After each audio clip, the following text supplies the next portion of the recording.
wabarakatuh. Bagaimana caranya agar kita selalu bersabar dan berprasangka baik pada Allah walaupun doa yang kita panjatkan belum nampak hasilnya? Masya Allah. Saya beri gambaran gini. Quran surah kedua Al-Baqarah ayat 144, itu yang 3 tahun. Quran surah ke-21 ayat ke-83 sampai ke-84, itu yang 20 tahun. Satu, Quran surah 2 ayat ke-144, itu yang 3 tahun. Kedua, Quran surah ke-21 Al-Anbiya ayat ke-83 sampai 84, itu yang 20 tahun. Kemudian Quran surah ketiga Ali Imran ayat 38 sampai 39. Ya. Quran surah ketiga Ali Imran ayat 38 sampai 39. Itu yang puluhan tahun tak terlukiskan, bisa 70 tahun, 80 tahun dan sebagainya. Pelan-pelan Bu ya. Jawabannya, solusinya ada di Quran surah kedua Al-Baqarah ayat 186. Dan Quran surah ke-21 ayat 90 sampai 91. Itu solusinya. Pelan-pelan. Baik, mari kita jawab. Nabi Muhammad SAW, ya, saat beliau mulai menunaikan salat dalam misi risalahnya, itu selalu nengokkan kepalanya ke langit, Bu, minta dipindahkan kiblatnya. Ya, karena saat itu kiblat pertama menghadap kemana? Ke Baitul Maqdis. Ya, ke Baitul Maqdis. Jadi kiblat pertama saat salat itu menghadap ke Baitul Maqdis. Tapi beliau itu selalu meminta kepada Allah, nengok ke atas gini, ke langit, mohon supaya bisa dipindahkan kiblatnya ke arah Masjidil Haram, ke Ka'bah. Ya. Ibu tahu apa yang terjadi? Apakah saat beliau seringkali mengadah ke langit begini dikabulkan doanya seketika? Tidak. Ternyata nunggu setahun, nunggu 2 tahun, baru setelah pindah ke Madinah, ya Masya Allah, setelah pindah dalam perjalanan ke rumahnya Ummul Bashar, diundang dalam satu jamuan zuhur, ya, berangkat beliau ke sana. Saat makan siang itulah kemudian tiba panggilan salat. Saat menunaikan salat baru turun ayat Al-Baqarah 144 itu. Setelah pindah ke Madinah kurang lebih 3 tahun itu. Qad nara taqalluba wajhika fis samaa falanuwalliyannaka qiblatan tardaha fawalli wajhaka syatral masjidil haram. Kami selalu perhatikan engkau. Lihat kalimatnya, kami selalu perhatikan engkau. 3 tahun diperhatikan oleh Allah Subhanahu wa taala. Engkau seringkali memalingkan wajahmu ke langit memohon supaya dipindahkan kiblatnya. Ya. Fawalli wajhaka syatral masjidil haram. Mulai sekarang silahkan palingkan dirimu, pindahkan kiblatnya ke arah Masjidil Haram. Maka berputarlah salatnya 180 derajat begini, berputar, ya, dan diikuti oleh para sahabat. Sampai hari ini tempat itu kemudian dikenal dengan Masjid Qiblatain. Ya, Masjid Qiblatain. Pelan-pelan. Jadi Nabi berdoa baru dikabulkan setelah berapa lama? 3 tahun. Nabi Ayyub alaihi salam sakit luar biasa, diuji dengan luar biasa, penyakit yang tidak pernah diderita orang sebelumnya, tidak akan dialami orang setelahnya. Ya. Istrinya mengatakan, kalau dalam bahasa kita Papa kan Nabi Rasul. Nabi Rasul. Angkat tangan bermohon kepada Allah, mintakan. Bukankah doa Nabi akan cepat dijawab? Apa kata Ayub? Kalau dalam bahasa kita, berapa lama kita mendapati kesenangan? Kata istrinya kurang lebih 20 tahun. Berapa lama kita diuji dengan seperti ini? Saya sakit, ya, kita kehilangan harta benda. Kata istrinya beberapa tahun. Ya, kalau beberapa tahun itu ukurannya barangkali 7 tahun, 8 tahun, sabar itu. Ya. Kata Ayub, nanti saja. Kalau sudah masa sakit ujian ini sama dengan masa senangnya, sama-sama 20 tahun, baru saya akan mengangkat tangan bermohon pada Allah Subhanahu wa taala. Malu rasanya diberikan kesenangan 20 tahun, diuji beberapa tahun, langsung mengeluh kepada Allah. Nanti kalau sudah tiba masanya sama-sama seperti itu, baru saya minta. 20 tahun berdoa dikabulkan. Wa ayyuba idnada rabbahu rabbi anni masani yadhurru wa anta arhamar rahimin fastajabna, dijawab 20 tahun. Nabi Zakaria menikah, berumah tangga, belum memiliki keturunan. Tapi Masya Allah, tidak pernah putus asa, berdoa sampai dikatakan di surah Maryam itu dari ayat 3 sampai dengan nanti puncaknya ayat 13 setelah lahirnya Yahya, itu kata beliau, saya tidak pernah putus berdoa, ya Allah, wasta'ala ra'sus syaiba, sampai rambut saya memutih, beruban, fisiknya sudah lemah. Ibu bisa terbayang nggak, ada orang berdoa terus sampai fisiknya sudah semakin lemah, rambutnya sudah beruban, artinya berapa tahun tuh berdoa tuh? belum terkabulkan. Baru dikabulkan ketika beliau merawat Maryam mihrab, berdoa kepada Allah di Ali Imran Quran surah 38 ayat 39 itu. Baru dikabulkan setelah puluhan tahun. Ibu bisa bayangkan, ada Nabi, Rasul 3 tahun, puluhan tahun berdoa tidak putus asa, baru dikabulkan. Ya. Ada orang bukan Nabi, bukan Rasul, baru 3 hari berdoa ingin cepat dikabulkan. Quran surah 2 ayat 155, Al-Baqarah 155. Quran surah 2 Al-Baqarah ayat 155, 155. Nanti ditutup, baru terakhir baru saya jawab rasionalitas doanya. Pelan-pelan.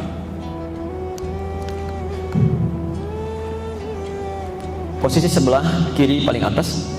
Wala nabluwannakum bisyai'. Lihat persamaannya.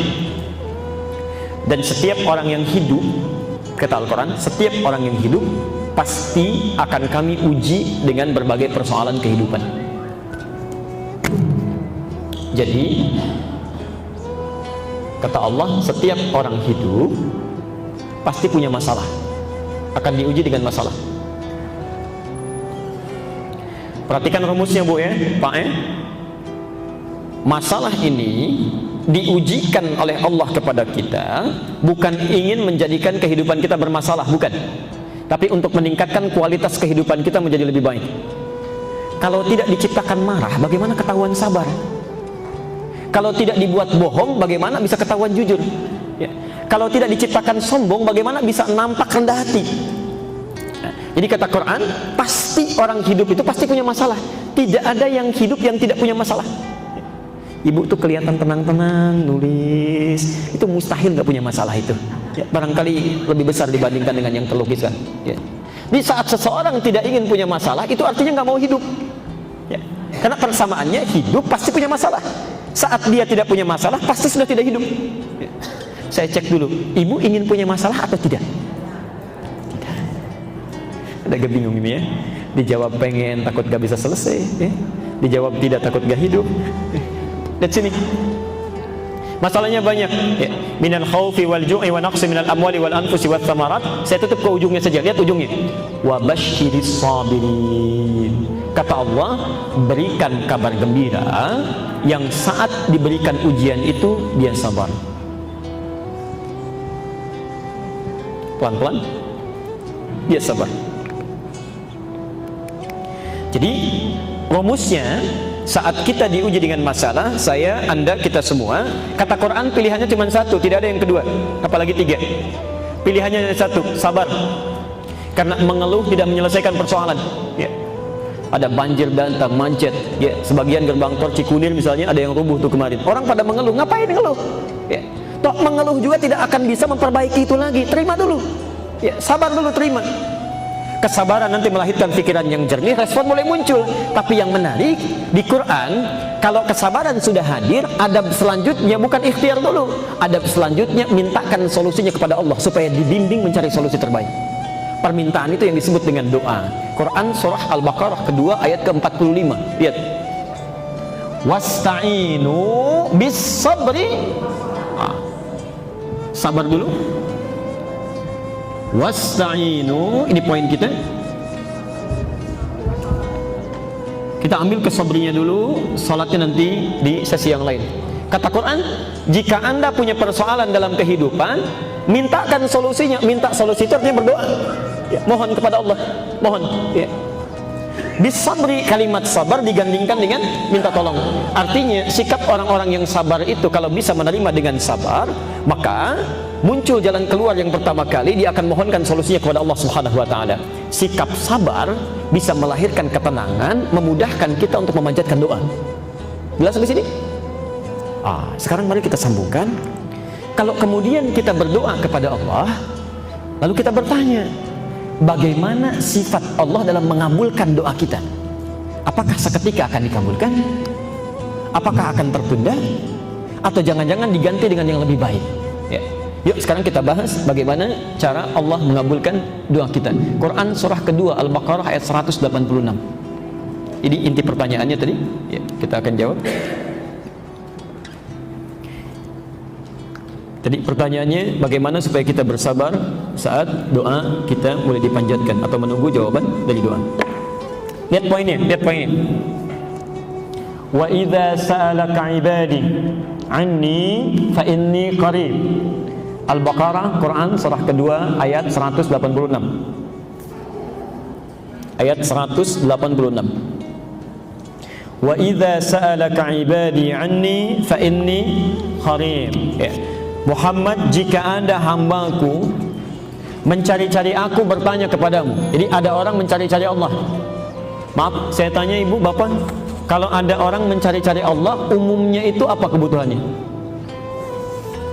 Biasanya punya masalah. Ya, punya masalah. Baru cari Allah. Dia mau berdoa, minta.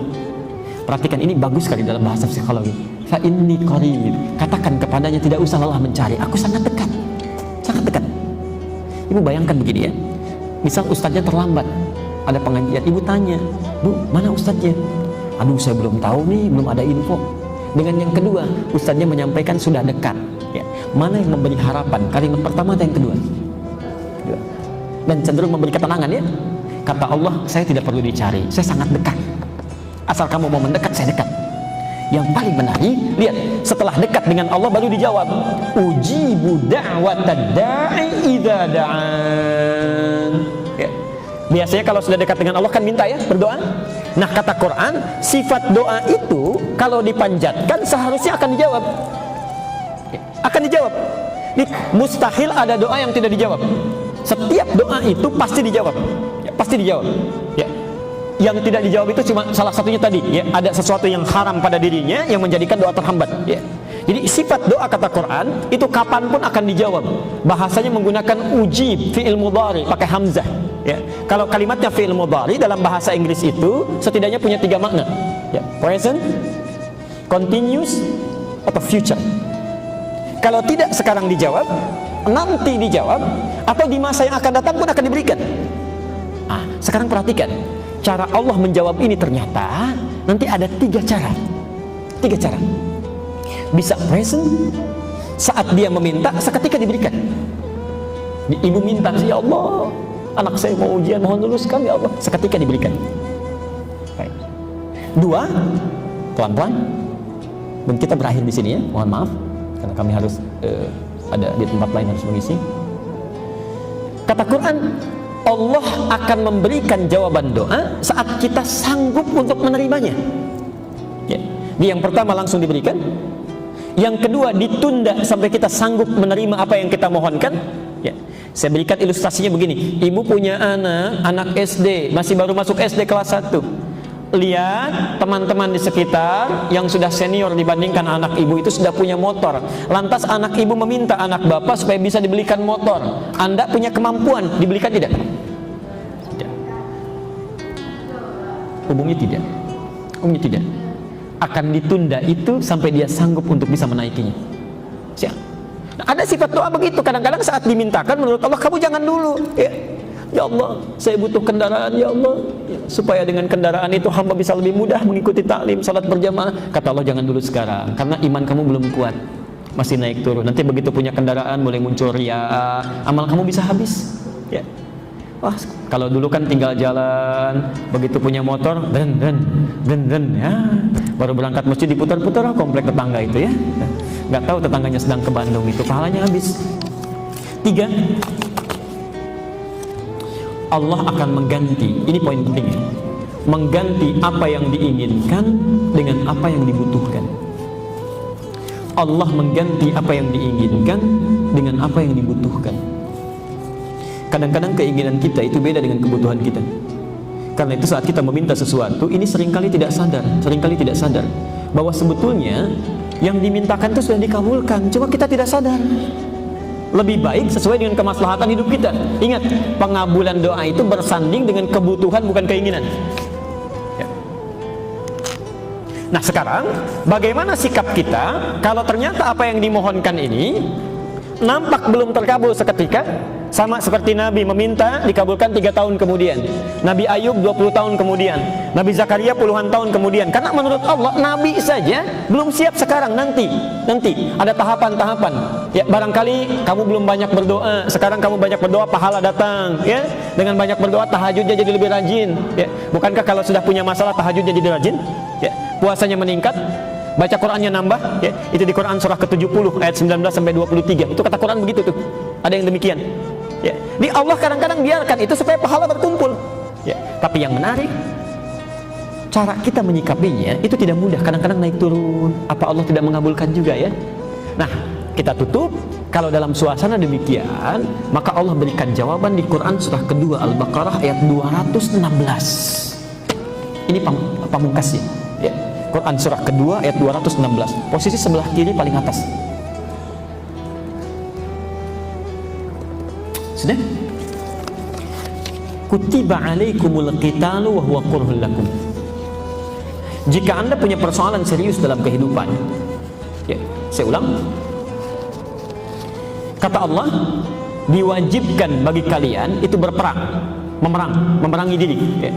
Ayat itu sedang berbicara tentang konteks jihad fisik, ya, konteks peperangan. Ya.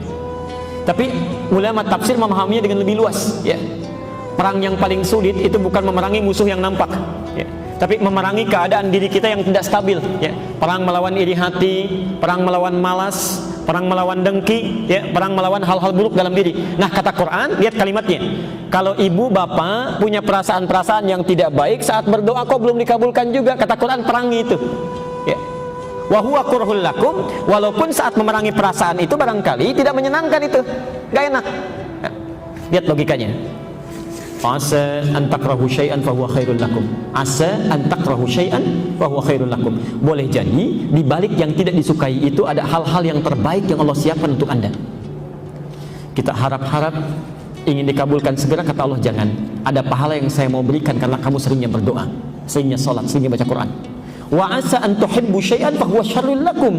Tapi di balik yang kamu harap-harap cepat itu barangkali ada keburukan yang nanti bisa didapatkan. Apa logikanya? Ujungnya wallahu ya'lamu wa antum la ta'lamun. Karena Allah tahu apa yang terjadi di masa depan, kamu tidak tahu. Ya. Barangkali ibu minta cepat sekarang bagus, tapi di masa depan ada masalah. Ya. Dan kuat ke Madinah dulu. Ke Madinah. Bahkan dulu berkasnya dipersiapkan, kemudian diberikan rekomendasi.